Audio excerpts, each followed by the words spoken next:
Daerah Istimewa Yogyakarta memiliki beragam kekayaan situs dan tinggalan arkeologis.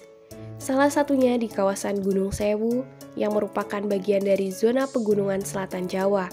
Salah satu karakter budaya prasejarah yang khas di kawasan ini adalah pemanfaatan gua dan ceruk secara intensif sebagai tempat hunian. Potensi gua dan ceruk yang ada di kawasan tersebut cukup besar.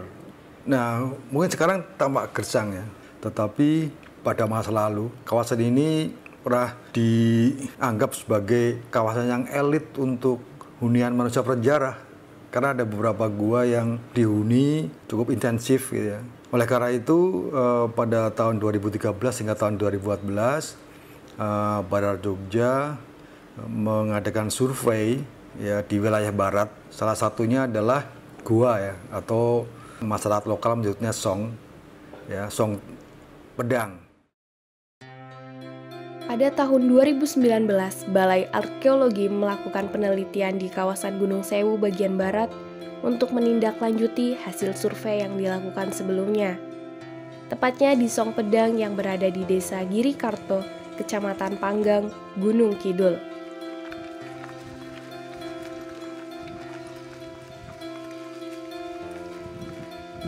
Sebenarnya ketertarikan awal untuk meneliti gua di Gunung Sewu bagian barat itu karena penasaran.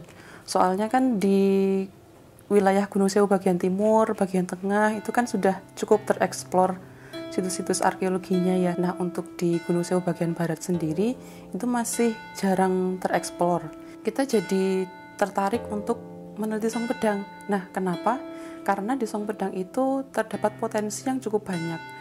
Mulai dari hasil tes pit, juga temuan permukaan, karena ditemukan banyak tulang hewan, kerang laut, serta ada beberapa gerabah di situ. Kenapa dinamakan Song Pedang? Itu dulu sejarah orang tua dulu, katanya Song Pedang itu karena ada orang yang bertapa untuk mengambil pedang di gua sini dan nggak mampu untuk mengambil pedang emas yang ada di sini. Kebetulan kami yang merawat atau pemilik tanah yang ada di Gua Song Pedang. Sempat juga dari dinas untuk melestarikan Gua Song Pedang mengadakan perlombaan fotografi gua-gua bersejarah di Gunung Kidul. Selain berdasarkan potensi akademis, ya hal ini juga terkait dengan tugas dan fungsi Barat Jogja. Nah, tugas penelitian dan pengembangan yang diemban oleh Barat Jogja ini tidak hanya lokasinya di daerah istimewa Yogyakarta, tetapi meliputi 3 provinsi, yaitu Jawa Timur, Jawa Tengah, dan daerah istimewa Yogyakarta. Oleh karena itu, penelitian dan pengembangan arkeologi di kawasan Kars Gunung Sewu itu menjadi tanggung jawab Barat Jogja juga ya, termasuk situs Song Pedang ini. Di Song Pedang kami membuka 2 kotak ekskavasi. Yang satunya terletak di tengah dekat dengan dinding dan yang satunya lagi berada di luar halaman. Dalam penelitian tersebut dibuka 2 kotak ekskavasi di Song Pedang, yang kemudian diberi nama TP1 dan TP3. TP1 adalah kotak yang berlokasi di area tengah ceruk dan mendekati dinding utara. Kotak ini dibuka dengan pertimbangan dugaan menjadi tempat untuk berkumpul dan melakukan aktivitas bersama. Harapannya di kotak ini akan ditemukan sisa perapian, sisa-sisa makanan, dan artefak. Kotak TP3 dibuka di area depan dan agak di luar ke arah barat daya ceruk untuk mengetahui aktivitas manusia yang berkaitan dengan pertama, kegiatan pengolahan bahan makanan, kedua, penumpukan sisa-sisa konsumsi manusia, dan yang ketiga, melihat layar tanah Song Pedang.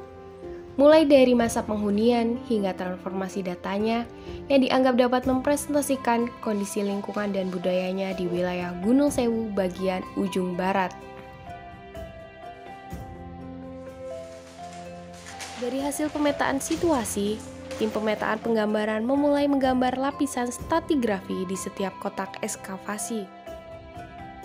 Dari temuan-temuan Ecovak itu, kami melakukan pembersihan temuan, kemudian penimbangan, serta penghitungan, dan yang terakhir adalah penentuan spesiesnya.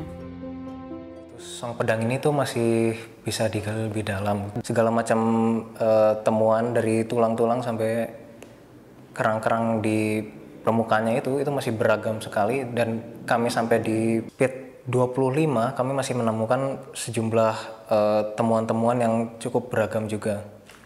Jadi sebetulnya potensi dari Song Pedang ini masih belum sepenuhnya bisa kami lihat hanya dari ekskavasi yang dilakukan pada 2019 lalu. Menurut saya sendiri, untuk Song Pedang merupakan sebuah situs yang menarik karena Song Pedang sendiri banyak menyimpan banyak sekali terdapat variasi jenis spesies yang ditemukan dan juga kerang-kerangan yang sangat melimpah. Mungkin untuk penelitian selanjutnya bakal lebih menarik lagi karena pada proses penelitian sebelumnya itu belum terlalu dalam, sehingga ketika digali lebih dalam lagi mungkin bakal menemukan lebih banyak variasi fauna atau tinggalan-tinggalan lain seperti artefak yang bermunculan. Mungkin bagi saya. Kedua kotak itu kami gali hingga sekitar kedalaman 95 cm, dan di sana kita menemukan berbagai macam ekofak maupun artefak. Hasil temuan Ecovak cukup signifikan berupa fauna baik itu invertebrata maupun vertebrata.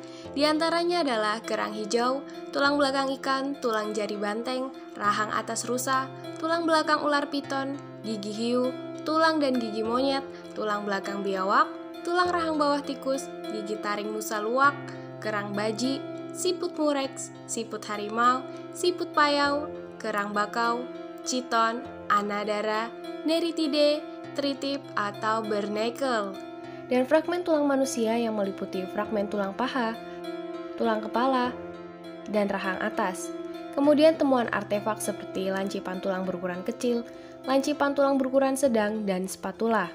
Dari temuan artefak dan ekofak tersebut, kita bisa menyimpulkan bahwa Song Pedang adalah hunian bagi manusia masa prasejarah. Namun masih perlu dibuktikan kembali apakah Song Pedang merupakan hunian utama ataukah merupakan hunian sementara yang sifatnya sebagai base camp untuk perburuan.